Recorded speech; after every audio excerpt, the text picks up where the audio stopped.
Bang!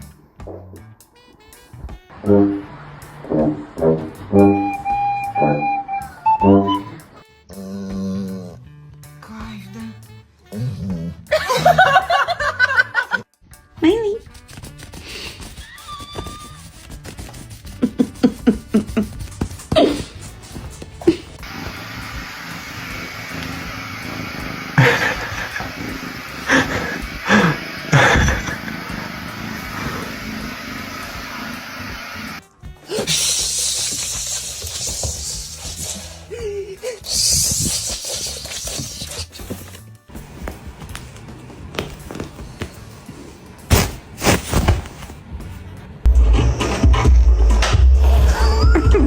Goose.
From 9 on her second.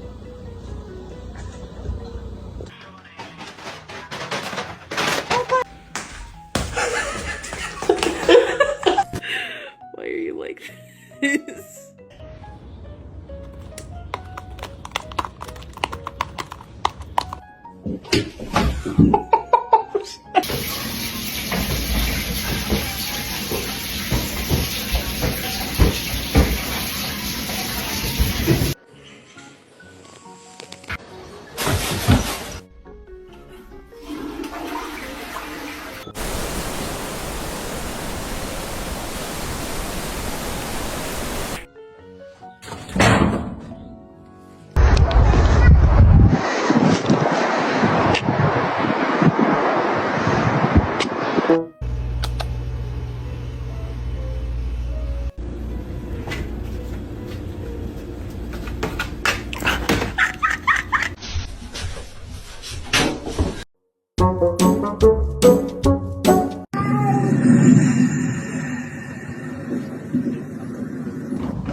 Hello everyone, today I will tell you a story. The story is titled, The Forbidden Pets. Please like and subscribe to my channel if you appreciate me. You can skip this if you don't like this video. Thank you very much. The story begins as follows. Ever since I was a little child, I had always dreamed of having a pet, particularly a dog or a cat. I imagined having a loyal dog running to greet me at the door, or a soft, fluffy cat curling up in my lap as I read a book. My love for animals was boundless, and I would often visit my friends' homes just to play with their pets. I would beg my parents every chance I got to let me have one of my own. But every time, the answer was the same. No, we can't have pets. I never understood why. I didn't ask for much, just a furry companion to share my childhood. But there was always a reason. We don't have enough space, my father would say. You need to focus on your studies, my mother would add.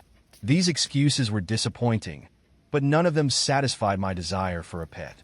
Little did I know, the real reason was something I had never imagined. One day, after weeks of begging, I overheard my parents having a conversation in the kitchen. They thought I wasn't listening, but I couldn't help but eavesdrop. I heard my mom saying, "We can't bring a dog into this house. You know how Jane reacts to pet fur." My heart sank as I realized the truth. My younger sister, Jane, had severe allergies to pet dander. She would break out in hives and have trouble breathing if she came into contact with animal fur. I hadn't known how serious her condition was until that moment. As I processed what they had said, I felt a mix of emotions. On one hand, I understood that Jane's health was more important than my desire for a pet. On the other hand, I felt betrayed. It seemed unfair that I had never been told the truth, and I couldn't help but feel a little resentful. Why couldn't we find a way to make it work? I thought pets were supposed to bring joy to a household, but it felt like my dream would never come true. After that conversation, I spent a lot of time thinking about my family and what was best for everyone. I realized that my sister's health should always come first, and it was impossible to ignore the fact that her allergies were severe. Though I had to accept the decision, it wasn't easy. There were days when I still longed for a dog or a cat, but over time, I learned to appreciate the animals around me in other ways. I started volunteering at the local animal shelter, where I could play with the dogs and cats without bringing them home. It didn't feel like the same as having one of my own, but it was a compromise I could live with. I learned that there were other ways to fulfill my love for animals without putting my sister's health at risk. In the end, I realized that sometimes we have to make sacrifices for the people we love. It wasn't the outcome I had hoped for, but it was the right decision for our family. And while I never did get the dog or cat I always dreamed of, I found fulfillment in knowing that my sister was safe and happy, and that my love for animals was still alive and well in a different form.